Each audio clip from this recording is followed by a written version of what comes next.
राम मंदिर का आखिरकार संग बुनियाद रख दिया गया। पीएम मोदी के हाथों राम मंदिर की तामीर के लिए पहली ईंट रखी गई। मुल्क भर के लोग इस तारीखी वाक़े के गवाह बने। पीएम मोदी के साथ सीएम योगी और मोहन भागवत भी इस वक्त मौजूद थे। पूजा और अर्चना के बाद आखिरकार संग बुनियाद रख दी गई।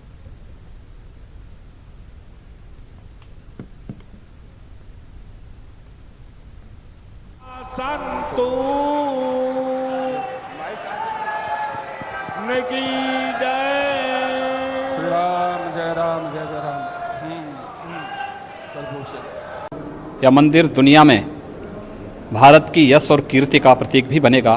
भारत का शांति, मैत्री और करुणा का संदेश भारत का रहा है और राम मंदिर उन सब की भावनाओं का प्रतिनिधित्व करेगा।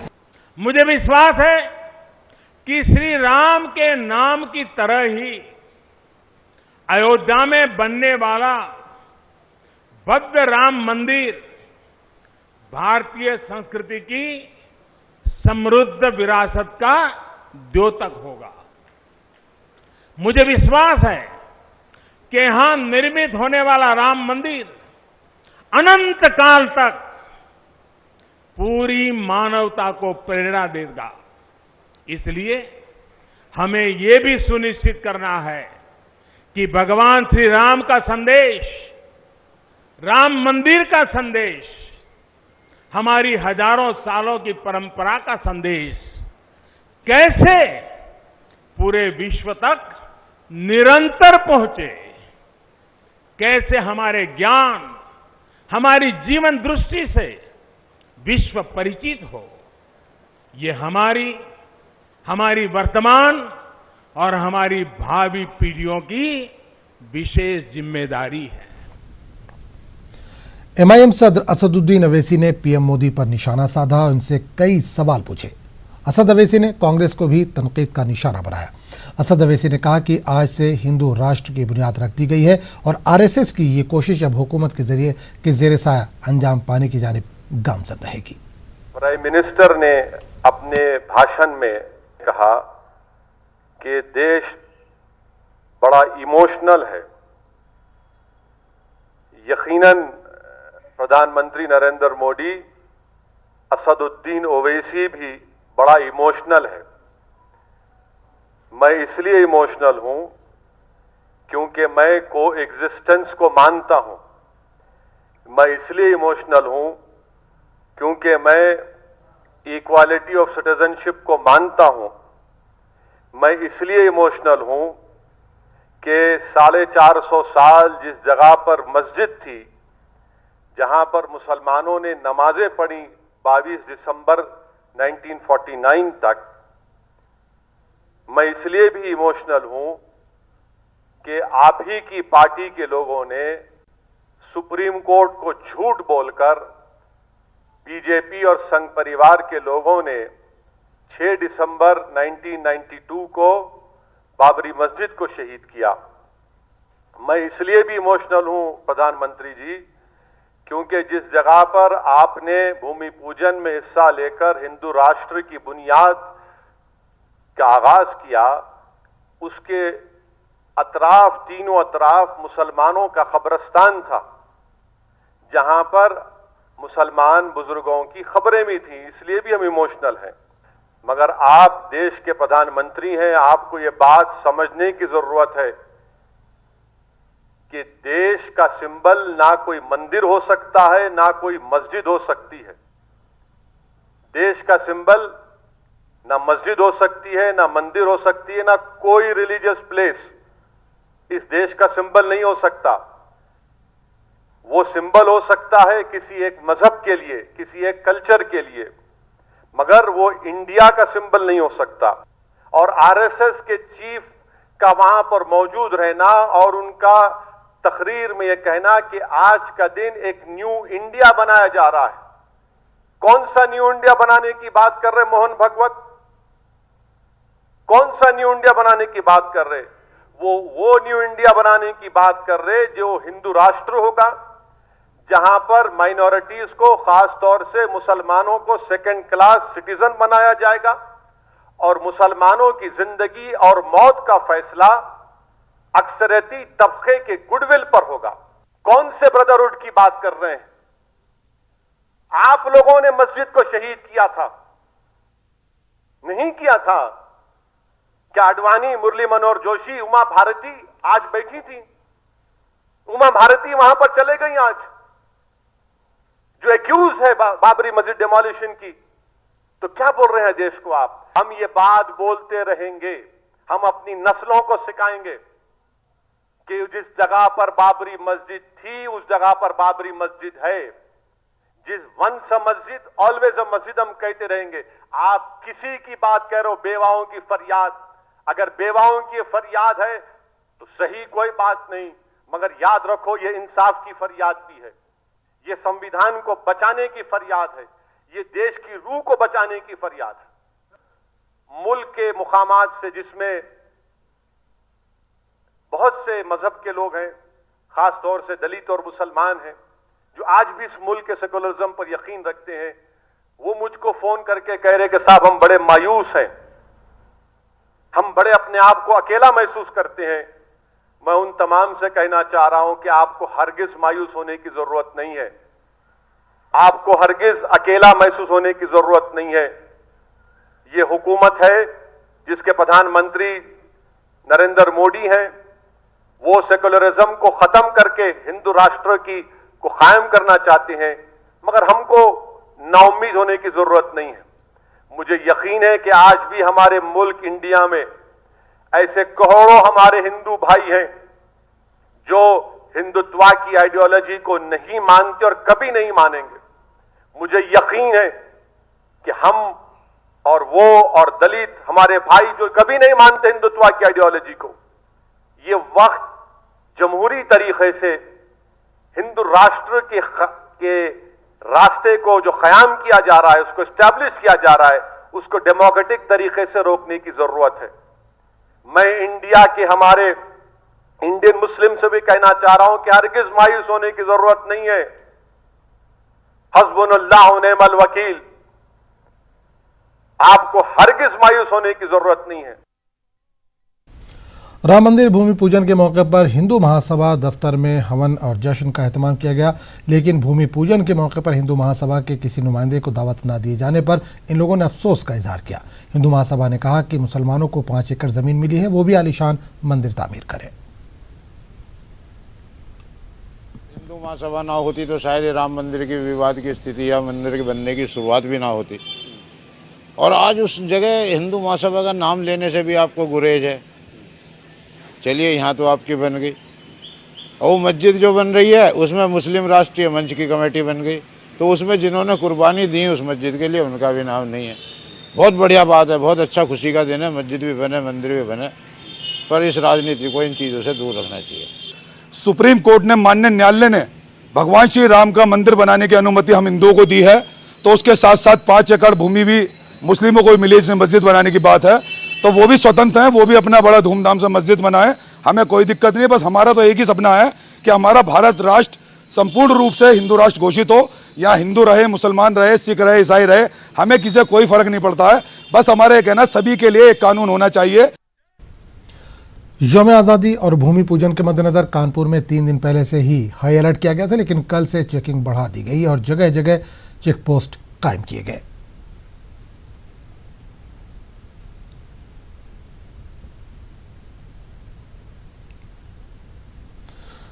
अयोध्या में राम मंदिर के संग बुनियाद तकरीब की मुनासिबत से कर्नाटक के रायचूर शहर के मुख्तलिफ मंदिरों में भी खुसूसी पूजा का एहतमाम किया गया। शहर के गंगा निवास इलाके में वाक़ राम मंदिर में बड़े पैमाने पर अक़ीदतमंदों ने शिरकत की। इस मौके पर बीजेपी के सीनियर लीडर आर शंकरप्पा ने कहा कि अयोध्या में राम मंदिर का संग बुनियाद मुल्क के हिंदुओं का देरीना ख्वाब था और आज वज़ीर आज़म नरेंद्र मोदी के दौर में ये ख्वाब शर्मिंदा ताबीर हुआ है। राम मंदिर के संग बुनियाद के पेश नज़र रायचूर शहर में पुलिस की जानिब से सख्त सिक्योरिटी इंतजाम किए गए थे और मसरूफ़ तरीन इलाकों में पुलिस एहलकारों को तैनात किया गया था। शहर में रोज़मर्रा की तरह मामूलाती ज़िंदगी जारी रही और कहीं से भी किसी नाखुशगवार वाक़े की इत्तला नहीं मिली। गवर्नर गिरीश चंद्र मुर्मू का कहना है कि यूटी में सिक्योरिटी सूरत हाल काबू में। इन्होंने कहा कि दफ़ा 370 की मनसूखी के 1 साल की तकमील पर श्रीनगर में कर्फ्यू जैसी सूरत हाल दरअसल कोरोना वायरस की वजह से। न्यूज़ 18 से खास बात करते हुए एलजी ने कहा कि मई के महीने में इकोनॉमिक समिट मुनक़िद करने का मंसूबा था, तमाम कोरोना की वजह से इसको इल्तवा में रखा गया। इन्होंने कहा कि फिलहाल नौजवानों के लिए बेरोजगारी और माली बदहाली सबसे बड़ा मसला है। इस वबा ने हालात को मजीद बदतर कर दिया। इन्होंने कहा कि 4G इंटरनेट खिदमात की बहाली का जायजा लिया जा रहा है। डोमिसाइल पॉलिसी पर एलजी ने कहा कि डेमोग्राफिक तब्दीली की बातें महज एक प्रोपेगेंडा है। डेफिनेटली सिक्योरिटी सिचुएशन कंट्रोल में है, यहाँ कोई लॉ एंड ऑर्डर का सिचुएशन नहीं है। जैसे कि आपने देखा होगा, पहले जिस तरह का लोग सड़कों पे उतर आते थे, इस तरह का कहीं इस तरह का माहौल है नहीं है। यह लोग कोऑपरेटिव है। हमने बैक टू विलेज प्रोग्राम किया, उसमें हजारों लोग गांव में इकट्ठे हुए, ग्राम सभा जैसे हुआ। ये ऑलमोस्ट 3 दिन चला और सभी गांव में हुआ। सभी लोगों का पार्टिसिपेशन 3-4 जगह में मैं खुद गया हूं और इन लोगों में जो उत्साह है और इन लोग ने जिस तरह का आगे उम्मीद रखते हैं, इसमें नहीं लगता है कि ये इस तरह का सिचुएशन अभी है। इन्फिल्ट्रेशन भी बहुत कम आया हुआ है, नहीं हुआ है, ना इन्फिल्ट्रेशन हुआ है, ना लोकल यूथ ज्वाइन ज्यादा हो रहे हैं। इनफैक्ट इनके पास और कोई ये नहीं है, जो लोग भी पहले से आए हुए थे वो भी अभी इनको भी सिक्योरिटी फोर्सेस ने आइडेंटिफाई करके इनको भी न्यूट्रलाइज कर चुके हैं। लगभग 50% का रिक्रूटमेंट घट गया है। पहले जितना लोग ज्वाइन होते थे उससे 50% कम हो चुका है। अनफॉर्चुनेटली अभी आपको मालूम होगा, कोरोना का संक्रमण के कारण से बहुत सारे जगह में 3-4 महीने तक हम लोगों ने इस तरह का कर्फ्यू जैसे ये रखा हुआ था। इसीलिए अभी भी बहुत सारे पॉकेट्स में कोरोना के केसेस अभी भी बहुत ज्यादा दिखाई दे रहा है। इसी कारण से भी कुछ पॉकेट्स में अभी भी इस तरह का थोड़ा रेस्ट्रिक्शन रखा है, जैसे कि त्योहार और यात्रा ये सारे भी बंद रखे हैं, तो इसी कारण से भी एक्टिविटीज थोड़ा सा कम है। अभी फिलहाल इस तरह का जो इंटरनेट सर्विस में कोई प्रॉब्लम नहीं है। जिस तरह का एसेंशियल सर्विसेज सभी जगह हम लोग ने एनाबल करके रखा हुआ है और ये कंटिन्यूअसली ये सिचुएशन इंप्रूव हो रहा है और असेसमेंट चल रहा है। ये समय पर इसके बारे में विचार किया जाएगा। जब डिटेंशन के डिसीजन लिया जाता है उसी टाइम में पर्टिकुलर सर्कमस्टेंस के नजर में रख के किया जाता है। तो और ये टाइम टू टाइम इसका ये रिव्यू भी होता रहता है। उसी हिसाब से बहुत लोग को छोड़ दिया गया है और आगे भी इस प्रक्रिया से हम लोग देखेंगे, कोई जो लीडर को छोड़ा जा सकता है तो छोड़ देंगे। यहाँ हम लोग ने पहली बार सबसे ज्यादा रिक्रूटमेंट का प्रोसेस शुरू किया 10,000 वैकेंसीज का। इसके बाद भी हम आने वाले दिनों में करीब 25 से 30,000 नौकरियों का भी एडवर्टाइजमेंट करने वाले हैं। इन्वेस्टमेंट समिट का हम लोग ने प्लान किया था, प्राइवेट इन्वेस्टमेंट आएगा तो सेल्फ एम्प्लॉयमेंट भी होगा, उसके लिए भी हम लोग कर रहे हैं। टेक्निकल एजुकेशन, एंटरप्रेन्योरशिप डेवलपमेंट, ये सारे चीज के ऊपर में ध्यान दिया जाता है। इवन खेल कूद में ऊपर में भी हम लोगों ने ध्यान रखा है। तो यूथ एंगेजमेंट के लिए हम लोगों ने रूपरेखा बना के रखा है और डेवलपमेंटल प्रोजेक्ट्स तो हम लोग ने बड़े तेजी से हम लोग उसका इम्प्लीमेंट कर रहे हैं। उसके चलते एम्प्लॉयमेंट जनरेशन भी होगा। सच्ची मेहनत, लगन और कुछ कर गुजरने का जज्बा हो तो जबान किसी भी इंसान की तरक्की में रुकावट नहीं बन सकती और ये साबित कर दिखाया है अमरावती जिले के दरियापुर के मोहम्मद शाहिद ने। दरअसल उर्दू मीडियम के तालिब इल्म मोहम्मद शाहिद ने मराठी जबान में लिया जाने वाला इम्तिहान MPSC यानी महाराष्ट्र पब्लिक सर्विस कमीशन में नुमाया कामयाबी हासिल करते हुए पूरी रियासत में अव्वल मुकाम हासिल किया है।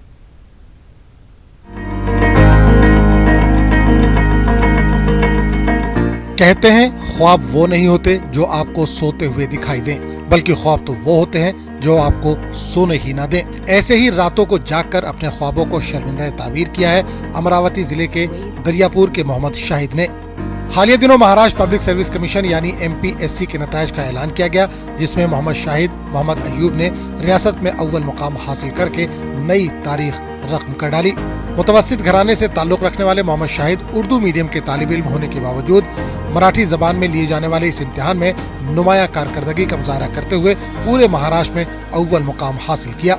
शुरुआत में मुझे थोड़ी तकलीफात आई क्योंकि जो क्वालिफिकेशन था वो उर्दू में था, लेकिन MPSC ये पूरी मराठी में थी।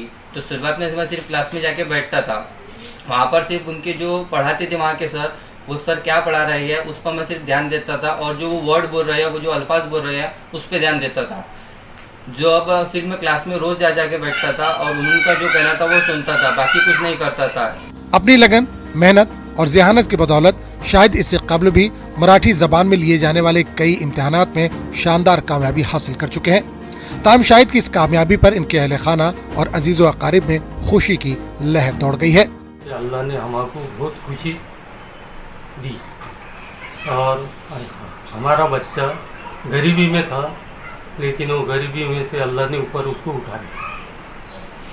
अल्लाह उसको और तरक्की दे, हमारी तो यही दुआ है। हमारा लड़का पढ़ाई करते थे, उनको उसमें बहुत खुशी होती थी हमें, और फ़ख्र भी होता था और हमको अच्छा भी लगता था। पढ़ाई करते थे और जाते थे तो हमको खुशी भी बहुत होती थी उनकी पढ़ाई करने से, और उनको पढ़ाई से बचपन से शौक था। महाराष्ट्र में MPSC इम्तिहानात रियासती सतह के सबसे मुश्किल इम्तिहानात होते हैं जो सिर्फ मराठी जबान में मुनक्किद किए जाते हैं। इन इम्तिहानात में कामयाबी हासिल करना जहां मराठी मीडियम के तलबा के लिए मुश्किल तरीन अम्र है, वहीं उर्दू मीडियम से तालीम हासिल करने वाले शाहिद की इस कामयाबी पर इन्हें रश्क भरी नजरों से देखा जा रहा है। 2019 में लिए गए इस इम्तिहान में टॉप करने पर शाहिद रियासत के टैक्स असिस्टेंट के ओहदे पर फाइज होने वाले हैं। शाहिद ने साबित कर दिखाया है कि अगर इंसान को सच्ची मेहनत, लगन और कुछ पाने की जुस्तजू रहे तो रास्ते चाहे कितने ही दुश्वार क्यों ना हो, मंजिल जरूर मिलती है। न्यूज़ 18 उर्दू के लिए अमरावती से कमर काजी की रिपोर्ट। इलाहाबाद के मोहम्मद माज अख्तर ने UPSC में गैर मामूली कामयाबी हासिल की है। माज अख्तर ने PCS अफसर रहते हुए IAS में कामयाबी हासिल की है। शहर के मुतवस्सित तबके से ताल्लुक़ रखने वाले माज अख्तर ने BTech किया और मुसलसल 3 बार की नाकामी के बाद UPSC में कामयाबी हासिल की। माज अख्तर की इस कामयाबी से इनके अहल खाना और इलाके के लोगों में खुशी का माहौल है।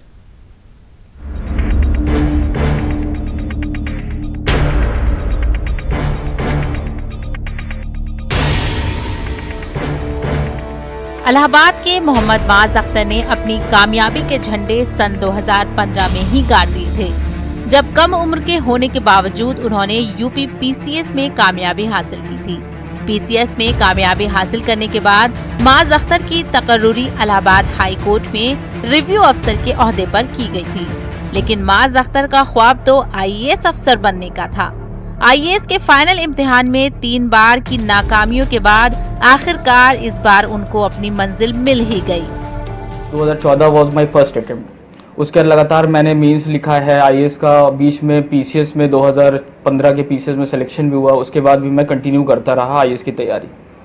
देन 4 साल लगातार इंटरव्यू दिया IAS का, 2016, 17, 18 और 19 जिसमें हुआ, और 3 बार विफलताओं के बाद भी हर बार यही लगता था कि इस बार हो जाएगा, नहीं होता था। हर बार मैं लगा रहा और लास्ट अटेम्प्ट में लकीली मेरा सिलेक्शन हो गया। माज अख्तर की इस कामयाबी पर उनके अहले खाना और मोहल्ले के अफराद बहुत खुश हैं। इलाके के लोग मुबारकबाद देने के लिए उनके घर पहुंच रहे हैं। खास तौर से माज अख्तर के वालिदैन अपने इस होनहार बेटे की कामयाबी पर निहायत ही खुश हैं। उनके वालिद नईम अख्तर का कहना है कि माज अख्तर की कामयाबी में लोगों की दुआओं का बहुत बड़ा हाथ है और ये सब खुदा के रहमो करम का नतीजा है। मैं चाहूँगा कि सारे जितने लोग हैं इनकी मेहनत के साथ सबके दुआओं का असर है। इन्होंने जब PCS किया तो इनको कुछ परेशानी हुई इस बात के लिए कि IAS में मेरा नहीं हुआ, मगर ये हिम्मत नहीं आ रही। इन्होंने मुझसे कहा, अब्बू आप परेशान न होइए, हम कोशिश करते रहेंगे, अल्लाह ताला ने चाहा तो हमें बिल्कुल नवाजेगा, हम मेहनत करते रहेंगे, सिला देना उसका काम है। हम इससे गाफिल नहीं होंगे कि हम मेहनत से चूक जाएं और लोगों की दुआएं लेते रहें। अल्लाह ताला ने ये दिन दिखाया, इनको नवाजा इस बात से। गर्चे मोहम्मद माज अख्तर को UPSC में 529वीं रैंक हासिल हुई है, ताहम माज अख्तर का तालीमी रिकॉर्ड निहायती शानदार रहा है। माज का साइंस, इंजीनियरिंग, तारीख और अदब जैसे मुजामीन पर भी गहरा मुताला है। उनका कहना है कि सिविल सर्विसेज की तैयारी करने वाले नौजवानों को मेहनत और तहम्मुल का दामन नहीं छोड़ना चाहिए, क्योंकि अज़्म और मेहनत ही इंसान को बुलंदियों पर ले जाती है। न्यूज़ 18 उर्दू के लिए इलाहाबाद से मुश्ताक आमिर की रिपोर्ट।